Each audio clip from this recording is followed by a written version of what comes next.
سوال: جانور کا سینگ ٹوٹ کر زخم بھر جائے تو قربانی کا کیا حکم ہے؟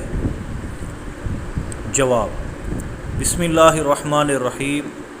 پوچھی گئی صورت میں اس جانور کی قربانی جائز ہے۔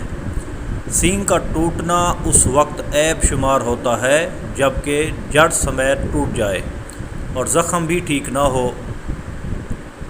لہٰذا اگر کسی جانور کا سینگ جڑ سمیت ٹوٹ جائے اور زخم بھر جائے تو اب اس کی قربانی ہو سکتی ہے، کیونکہ جس عیب کی وجہ سے قربانی نہیں ہو رہی تھی وہ عیب اب ختم ہو چکا، لہٰذا اس کی قربانی ہو جائے گی۔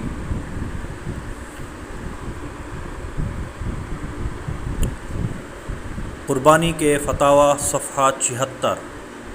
صلو علی الحبیب صلی اللہ تعالی علی محمد صلی اللہ علیہ وآلہ وسلم۔